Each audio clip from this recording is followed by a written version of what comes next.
Kaitlin not only has been a very productive researcher, as you'll see in her talk, she's also been very, very active and very effective as a mentor. She's had lots of students working in the field with her, and chefs. They haven't always enjoyed the experience. But Kaitlin's work has had impacts beyond the basic science that she'll be focusing on in her talk. One of her main accomplishments locally at our field site in Monteverde, Costa Rica, is Kaitlin actually was a major factor behind the founding of the Monteverde. Her work more recently has had international ramifications, and this is where it really comes home to roost. So this is the president of the People's Republic of China. Now, this is a man who's been in the news lately. You may remember that he spent some time at this. When I looked at this photo, the first word that sprung to mind was tacky, but okay. This tacky establishment. Now, let's focus in on this part of the compound, the kitchen. If you zoom in on one of the windows, you might remember that this happened while the president of China was there, right? The kitchen of Mar-a-Lago was cited for, I think it was 13 health violations. That's kind of interesting. However, what got a lot of press was the fact that apparently many of the world's problems were solved. You know, a difficult phase in U.S.-China relations was brought to a good resolution, apparently because the president of China enjoyed a slice of chocolate cake that was served to him by Donald Trump. What most people don't realize is the cake had a secret ingredient.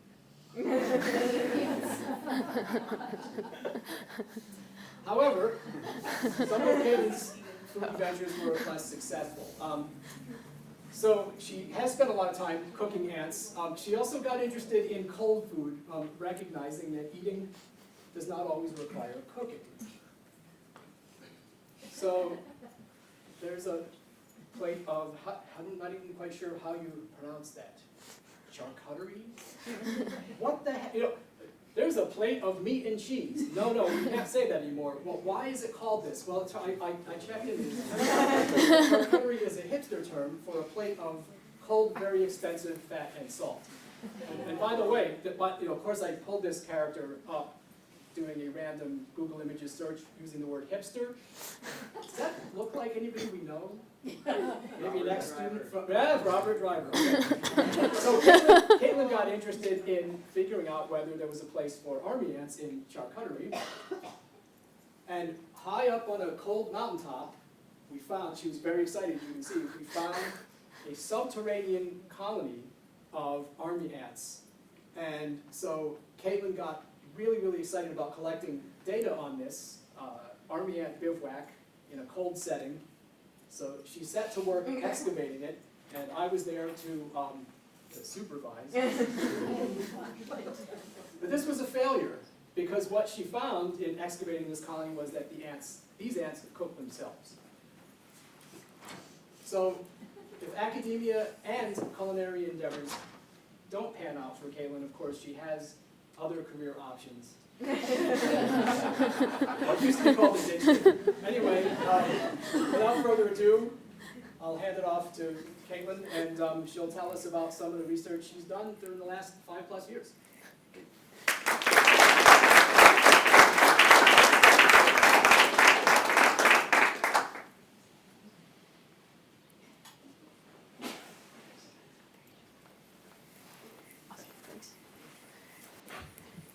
Yes, thank you for that introduction. I bet some of you guys didn't know that actually before I was a grad student, I was a bug chef.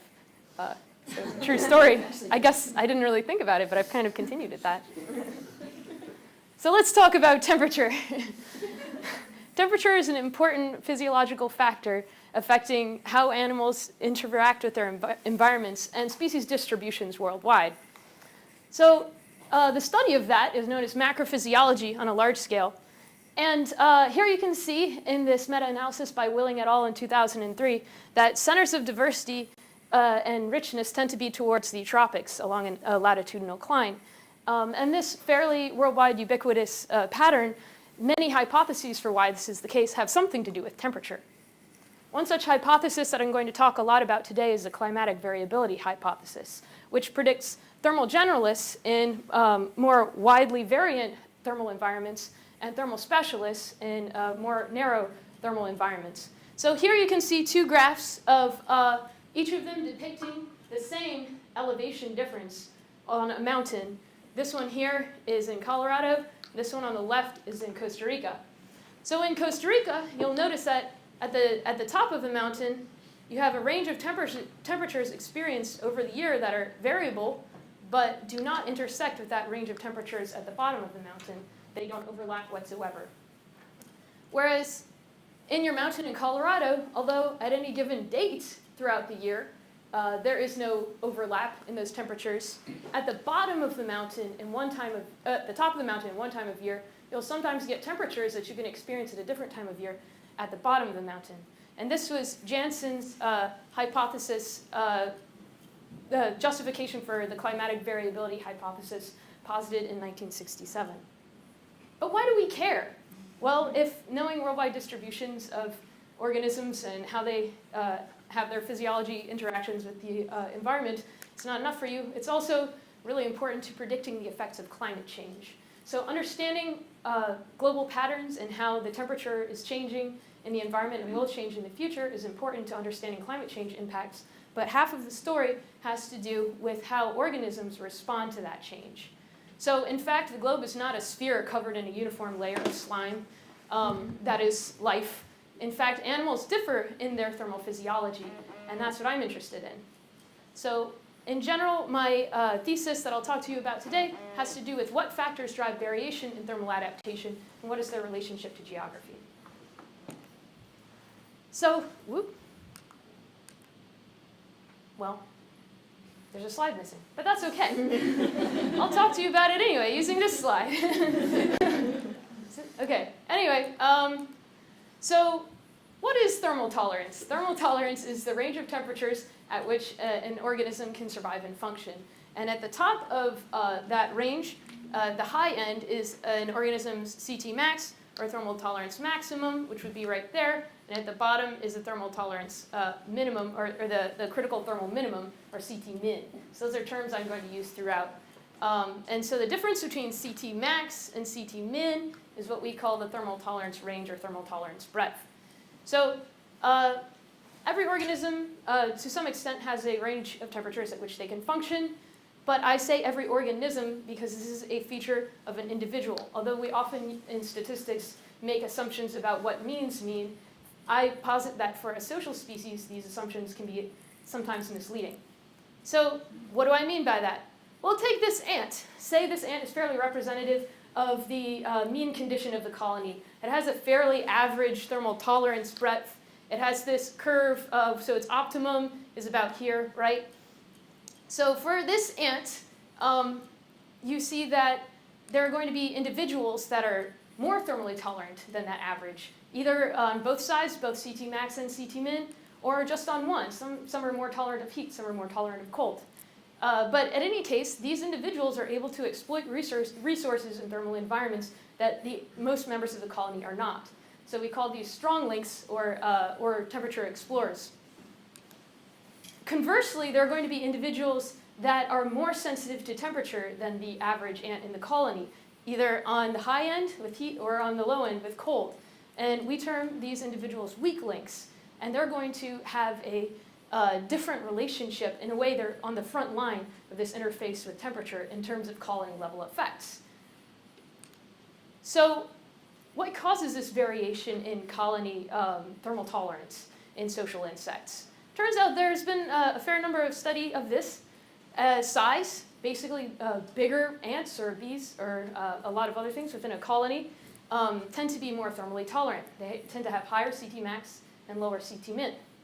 Age, oftentimes adult social insects are a lot more thermally tolerant than their squishy altricial brood. And genetics, although we think of a social insect colony as being fairly genetically uniform, there are many cases where there are multiple fathers, there are multiple mothers. You have patriline's, matriline's, genetic diversity in colonies that in some cases has been shown to correspond to differences in thermal sensitivity and ability to tolerate certain temperatures. and also gene expression. Heat, hardening, acclimation can also be really important factors. But regardless of what causes this variation, the substantial amount of evidence that shows that it exists is important because there are inherent implications of what that means for selection, not just on the level of the individual, but on the level of the colony. So the weak link hypothesis that I posit suggests that if workers encounter a thermally challenging environment and they differ in their thermal tolerance, then colonies should incur performance costs due to the most thermally sensitive individuals. So what does that mean in terms of physiological predictions? Well, say that we've got this maximum thermal tolerance, the CT max range. This pink bar represents the diversity kind of within a colony, the range that you have. And this little blue bar represents the range of CT min that you see within a colony. And then this purple line that's kind of squiggly represents the environmental temperature variation.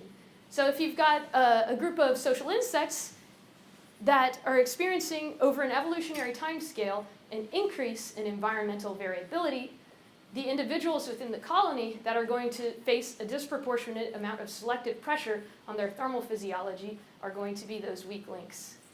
So then we therefore predict that in cases where you're experiencing increased temperature variation over an evolutionary timescale, we predict a decrease in thermal tolerance variation, specifically by this pressure on the weak links.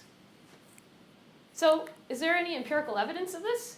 Well, as it turns out, E.O. Wilson in 1968 wrote a paper on caste ergonomics in social insects.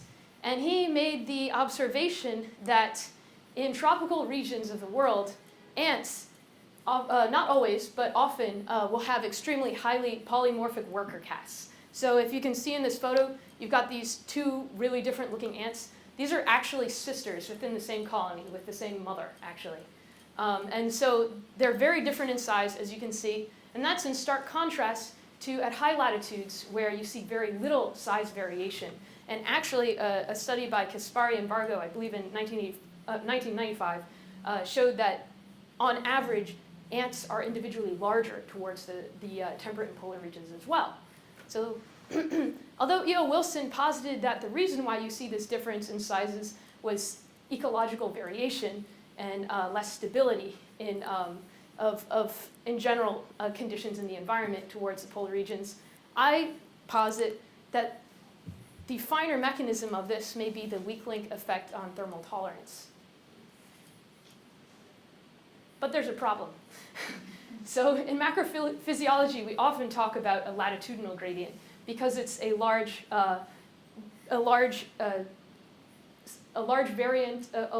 axis that we can look across for differences in seasonality.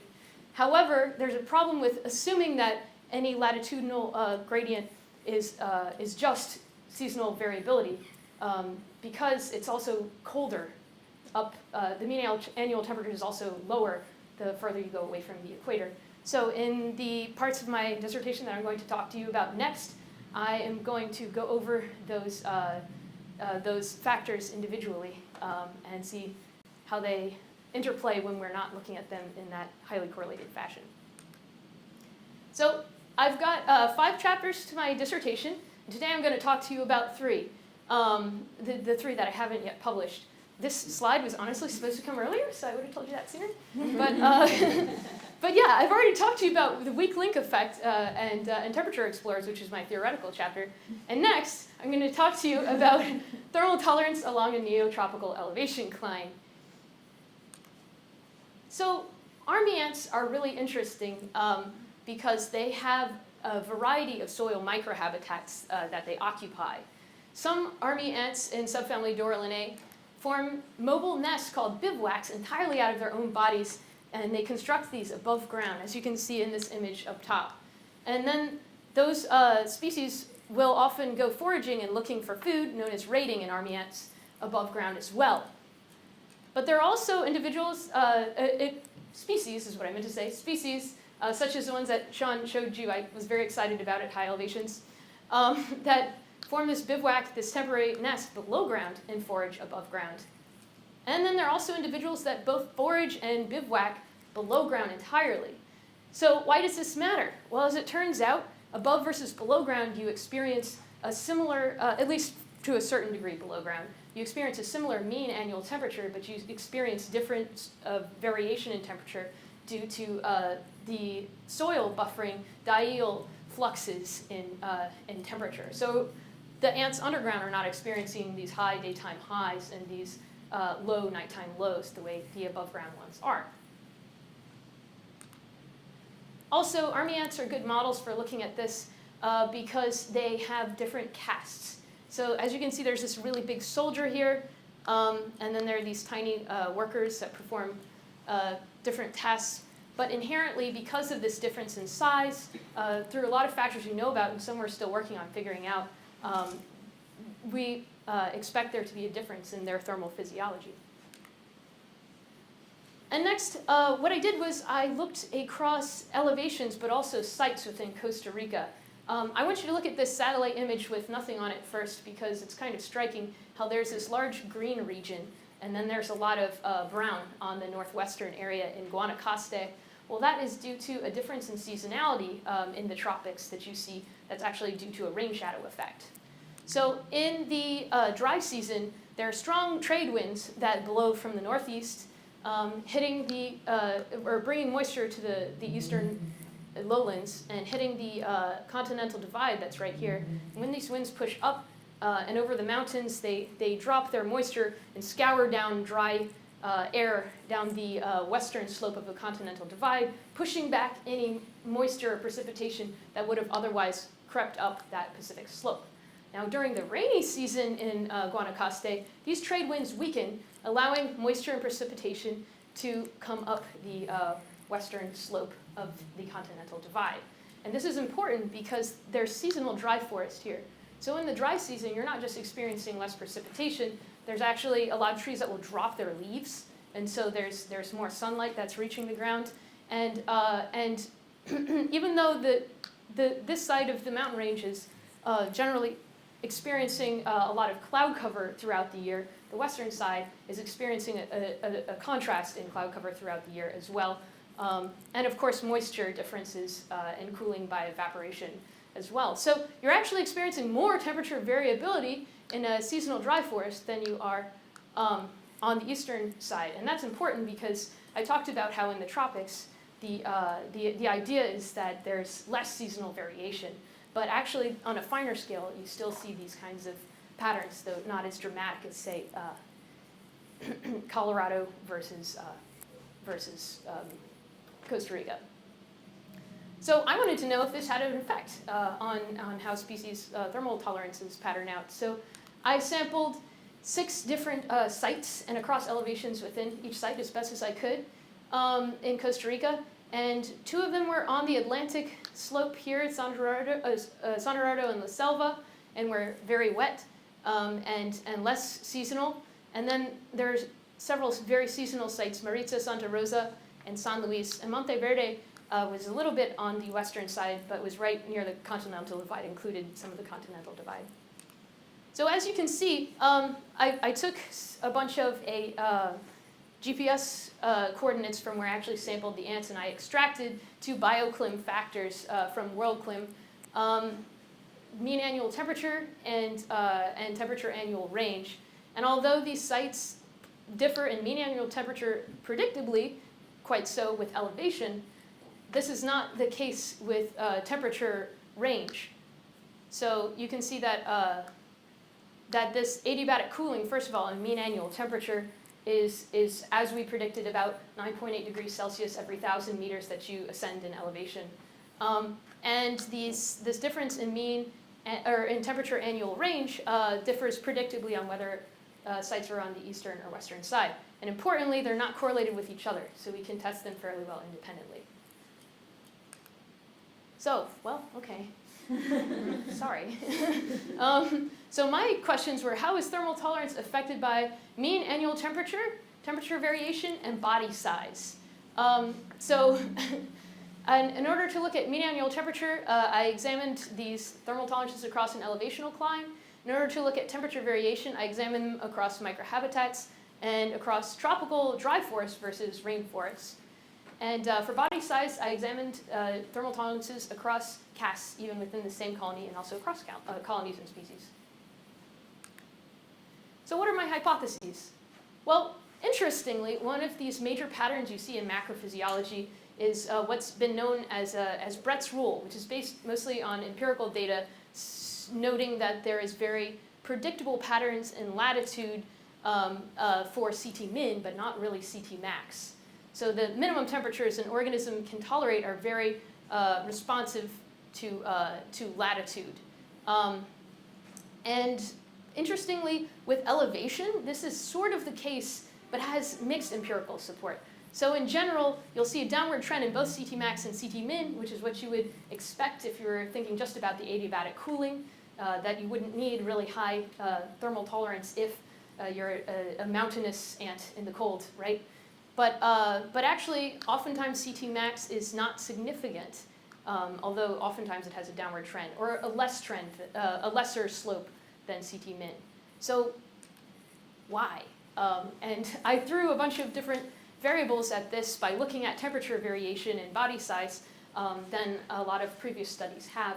And so I sought to find out if any of these might help explain why Brett's rule is and what might be going on. Now, I mentioned the climatic variability hypothesis, which posits, forgot to mention. My elevational predictions were that CT min would decrease as elevation increases and that CT max might also do the same, but that we may see a lesser pattern. So let me say that before I go on. The climatic variability hypothesis suggests that predicts thermal generalists in thermally variable environments and thermal specialists in thermally invariant environments. And so, therefore, my predictions for microhabitat and tropical seasonality were that we would see thermal tolerance breadths that were wider in above ground species, and that I would see thermal tolerance breadth that is wider in seasonal forest versus aseasonal rainforest. As for the weak link hypothesis, my hypothesis was that colonies incur performance costs due to the most sensitive individuals, or the most sensitive castes, these weak links. Therefore, my size predictions were that given the same variation in body size, above ground species would have less thermal tolerance diversity. So, how did I get the ants? This was the part that took up the most amount of time of my work. But I went about it in two different ways.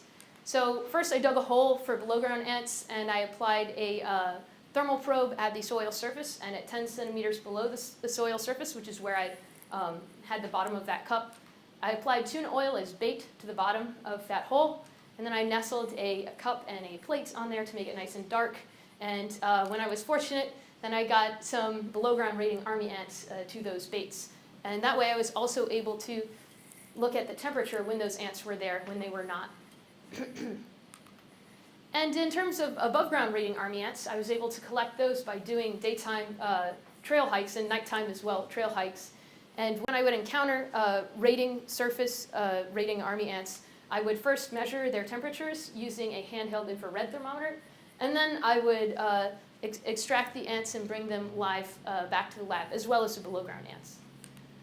So I would transport below ground ants back to the lab, live ants back to the lab within 3 hours of collecting them, above and below ground ants, and I would put them in thermal tolerance assays. So for my thermal tolerance assays, I was seeking to figure out the CT max and CT min. I did not put any one ant in both CT max and CT min, but I used separate ants for each assay. I used 14 per colony for CT min, give or take a few ants depending on how many I was able to collect, and 20 for CT max. So what I did was I put these ants in a cooling block and a heating block, and I made the temperatures more extreme by 1 degree Celsius every 10 minutes. At the end of that 10-minute interval, I removed the ants from the blocks, and I checked for loss of mobility.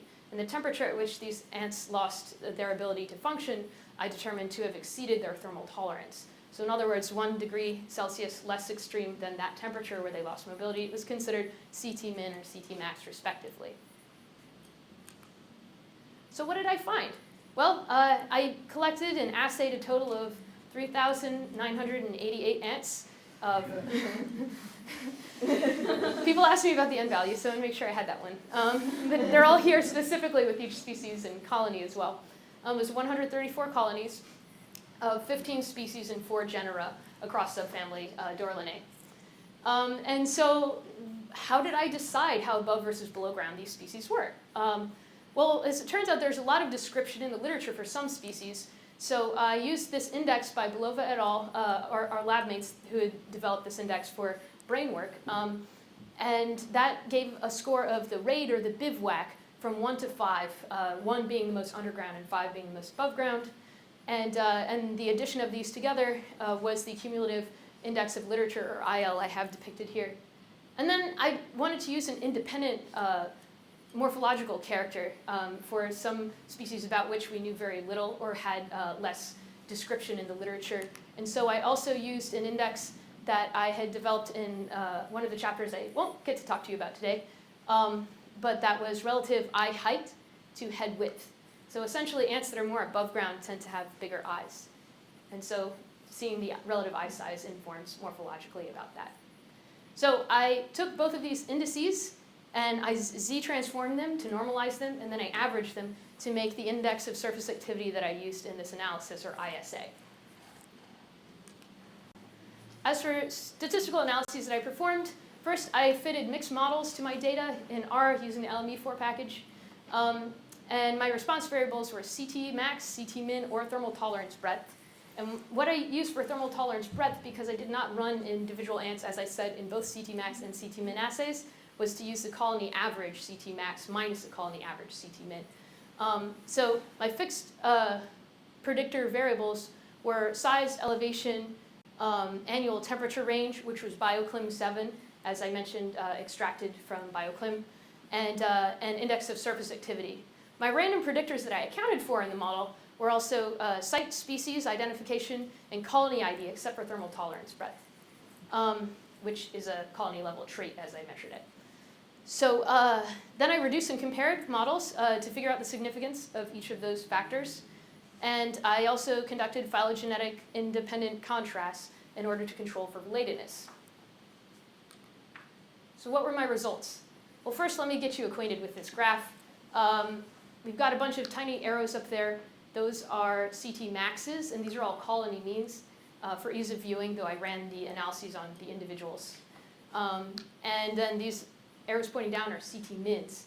And you see some trend lines. The blue dotted line is for a typical below ground forager. The red solid line is for a typical above ground foraging species. So, right, first, most notably, and the colors here are important. So this index of surface activity, the more negative it is, the more below ground it is. So these cooler colors indicate a more below ground ant, and these warmer colors are a more above ground ant. And one of the most striking things you can kind of notice, first of all, was that underground species are, these blue arrows are more towards the center of the graph. And that's indicative of a pattern we found that underground species were more thermally sensitive. So they experienced less variable temperatures, and also their thermal tolerances were less variable, or were less extreme. And so that's consistent with the climatic variability hypothesis. Next, let's talk about CT min. Well, just as expected, CT min decreased with elevation, and this actually was not a different relationship for below ground species or above ground species, but was rather small in magnitude, only about 0.7 degrees Celsius over 1,000 meters. But actually, when I looked at a bunch of other studies that had used ants over elevation climbs, a fair number of them actually showed this small magnitude. And what I mean when I say small magnitude, I'd like to draw your attention to these boxes in the middle that are descending. Those represent those mean annual temperatures that I told you about in adiabatic cooling, which is a much larger effect. So then, what did we see in terms of CT max? This is where it gets interesting, very interesting, actually.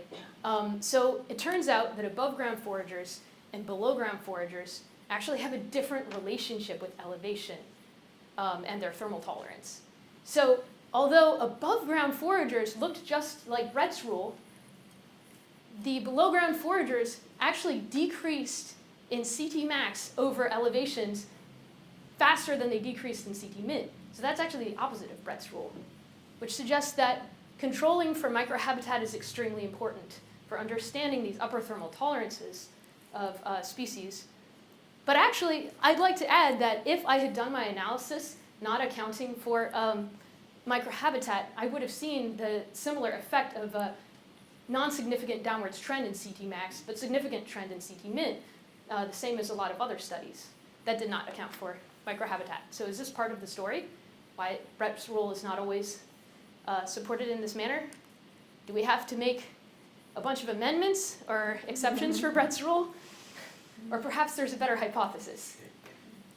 Well, as it turns out, Cluseya, Trias et al. In 2011 did a meta-analysis of a bunch of larger bodied ectotherms than what I studied here, squamate reptiles, and looked at how variation in temperature interacted with CT max and versus mean annual temperature.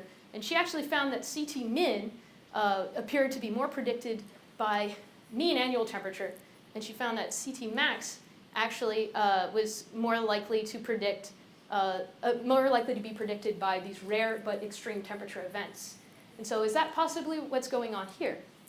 Well, as it turns out, and this is really disappointing, we switched computers a couple of times, but there is in fact a shaded box that you cannot see that actually shows that the RAID temperatures that I observed on the surface were very extreme, even at these high elevations. And so are these surface RAID temperatures that are actually rather high and above these below ground species temperatures kind of holding up the CT maxes of these high elevation surface foragers, so to speak. Even though they're rare and less likely to be encountered, we did observe them being encountered on multiple occasions.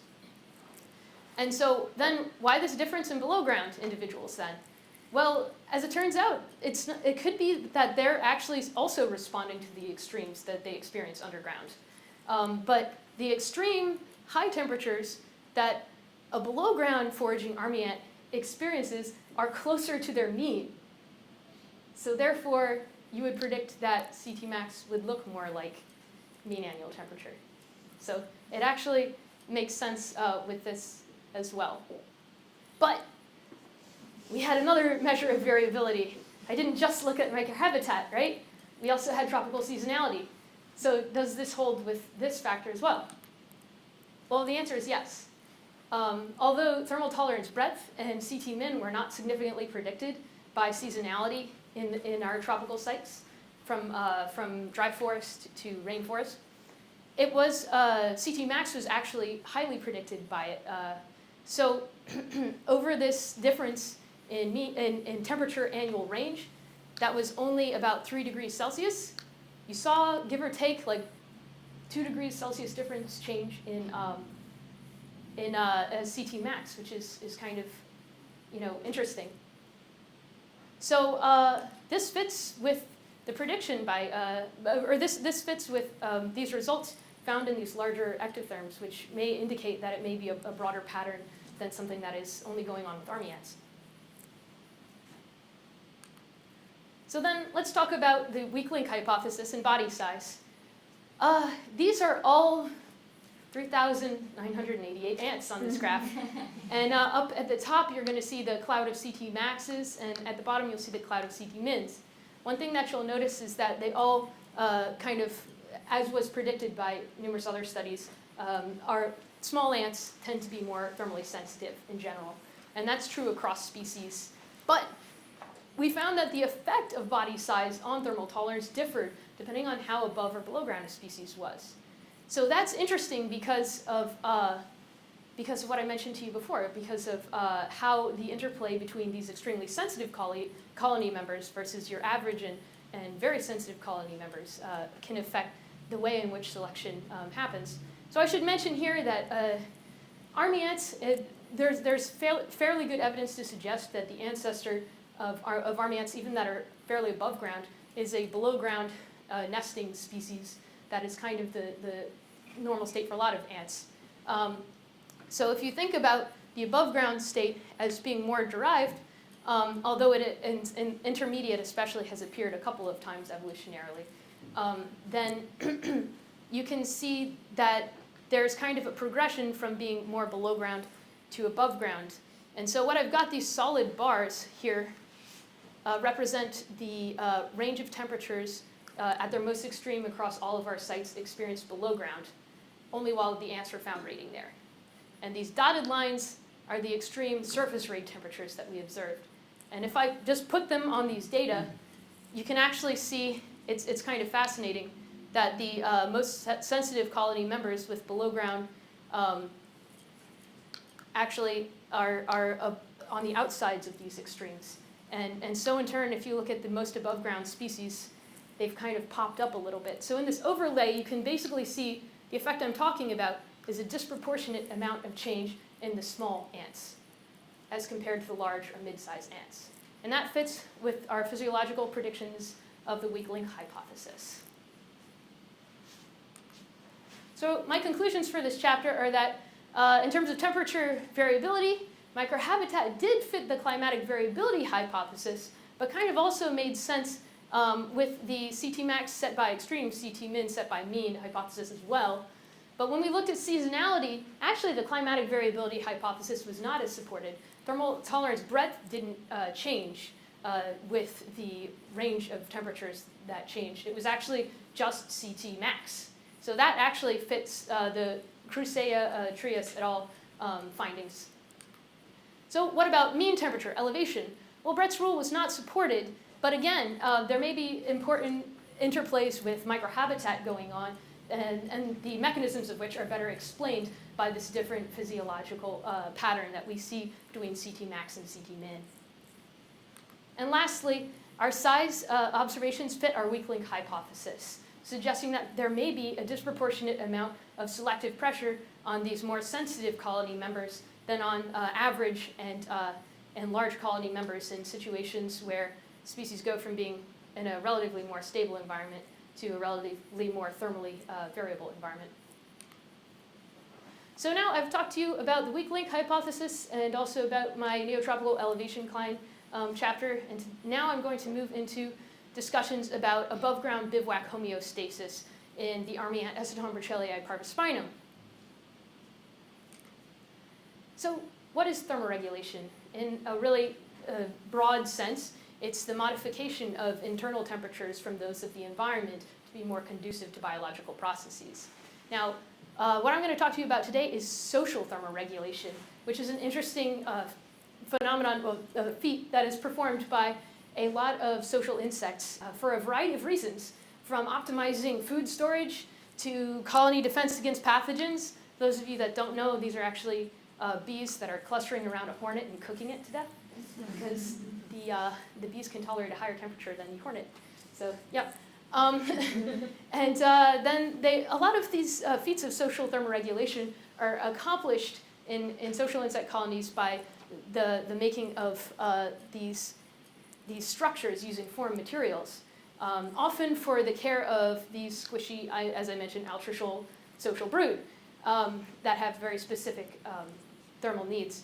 But some really interesting species of social insect are able to perform thermoregulation using mostly their own bodies for this task. And one such is the army ant that I'll talk to you about today, that forms these large bivouacs that interlock and are able to make a nest structure with their bodies.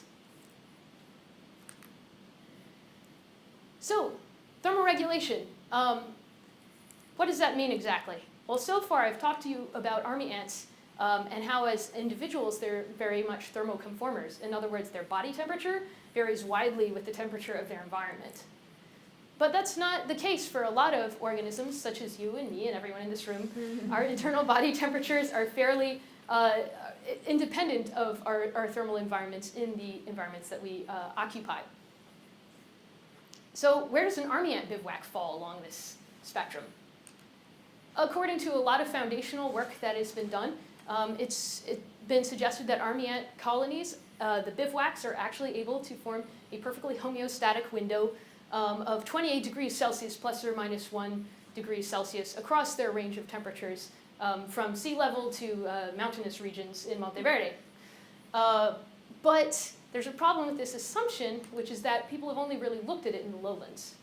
And there in the lowlands, the ambient temperature is not that distant from the internal bivouac temperature. And so I was interested in what's going on across their range. Is it possible that army ant bivouacs, like a lot of different partial thermoregulators, are able to modify to what extent they warm or don't warm their bivouacs based on the needs of the colony? Are they not perfect thermoregulators? Are they not perfect thermoconformers? And in order to test this, I looked at their range extremes, both where I could find them in the lowlands in Santa Rosa and at high elevations in Monteverde. So let me talk about the colony phases of army ants for a minute. Not all ants are like this, but army ants are kind of interesting in that they have a synchronous brood. So that means the eggs are all laid at one time, and each brood of new worker ants grows up together and goes through these life stages together. And that's important because it means that a bivouac will tend to have mostly one brood type at a time. So in the nomadic phase, the bivouac contains mostly larvae, and the bivouac relocates practically nightly, going out and raiding and then moving, raiding and moving, raiding during the day, moving at night, in this phase continually for about 2 to 3 weeks. And then when these pupae are large and, when these larvae are large and begin to pupate, that signals the onset of the statory phase, which lasts about 3 weeks. During the statory phase, the bivouac ceases to relocate at night, does no longer emigrate, and during that stage, some eggs are laid for the next brood. Now, as soon as the pupae eclose or become adults, this signals the onset of the nomadic phase again. And so I found this very useful because in sampling army ant bivouacs and looking at how they thermoregulate, I could look at specifically army ant bivouacs that either had brood that were larvae or brood that were pupae and see how they differed within and across sites. So my research questions were, what is the relationship between social homeostasis and elevation? Also, are larvae and pupae incubated in the same way? And to some extent, how do they do it? How much can be attributed to the army ants' selection of good places to put a bivouac? And how much can be attributed to the ants themselves behaving as they are, metabolically doing what they do? So for this purpose, I chose army ant that is Acidombrachellii parvispinum subspecies. And I chose this subspecies because they are a species that has a very wide elevation range in the tropics, from sea level to up to 17-20 meters above sea level. And they also are the most northern ranging subspecies of Acidombrachellii, going into northern Mexico. So, oh yes, and I mentioned that my lowland field site here was Santa Rosa, and my high elevation field site was Monteverde. But in general, this subspecies is a really good model for social adaptation to climatic variability because of this. So how did I look at army ant temperature in their bivouacs? I used a stick. I fixed a long probe with a number of a long probe with a number of temperature loggers on it every 5 centimeters.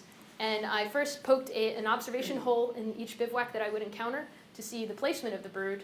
And then I inserted the stick into the brood, making note of the placement of the thermal loggers. And I measured temperatures for up to 5 days or until the bivouac moved, whichever happened first. As you might guess, nomadic bivouacs seldom lasted 5 days in one place. And then I also recorded, in addition to those temperatures, ambient temperature on the forest floor outside of the bivouac and outside of the bivouac empty site as well.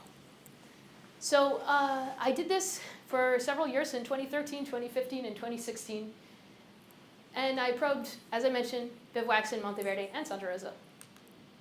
So what did I find? Well, first let's get acquainted with this graph. Like the hypothetical one I gave you, forest floor temperature, or a metric of ambient temperature, is on the x-axis. And on the y-axis is the temperature at the site of the brood. And each dot represents a bivouac mean and the error for that. So this on the right is Santa Rosa, which was our lowland site, and on the left is Monteverde, our high elevation site. And what you'll probably notice most strikingly is that they don't look very much alike. And in fact, neither of these, well, when you put them together anyway, it doesn't really make sense with Franks' prediction of a perfectly homeostatic bivouac. Although actually the lowland site fits kind of nicely in there, the vast majority of high elevation sites do not, or high elevation bivouacs rather. And at least part of this of this spreading out across sites has to do with larval and pupal patterns. So these little yellow circles are larval bivouacs, and the triangles are pupal bivouacs. And actually, as it turns out, the larval bivouacs are slightly more thermoconforming. They differ more with ambient temperature than the pupal bivouacs. So this blue line is actually more level. But I'd like to note that both of them are significantly different than 0. And they're also significantly different from 1. So in other words, neither type of bivouac that I observed was a perfect thermoregulator nor a perfect conformer. They're in fact in the middle. And this difference between brood types suggests that yes, indeed, bivouacs can change how they're thermoregulating, perhaps due in part to the thermal needs of brood, larvae versus pupae. So next, I wanted to know something about site selection. How much of the effect I just showed you was due to the ants, and how much was due to the empty site, was independent of the ants themselves doing something different than the cavity they chose to put the bivouac into. So I predicted that warmer bivouac sites would be selected by army ant colonies in cold Monteverde, and that colder bivouac sites relative to ambient temperature would be selected for in hot Santa Rosa. And so how did I measure this? Well, I used the same setup, but I just waited for the ants to leave. So for each bivouac, I had temperatures for the ambient at that time, and I also had temperatures for when the ants were there and were not there. And so this is what I found. The pink, again, are Santa Rosa, the lowland site, and the green are Monteverde, the high elevation site. And what you'll probably first most strikingly notice is that they're tightly correlated with ambient temperature, which is different from the graph I showed you before. But notably, this trend is different from, it has a slope different from 1. It's significantly less, which suggests that army ants in lowland Santa Rosa are selecting preferably cooler bivouac sites than ambient forest floor temperatures. And that in Monteverde, these ants are selecting bivouac sites that are a little bit warmer than ambient forest floor temperatures. So next I wanted to know, okay, we looked at these passive empty site effects, but what effect do the ants contribute to this?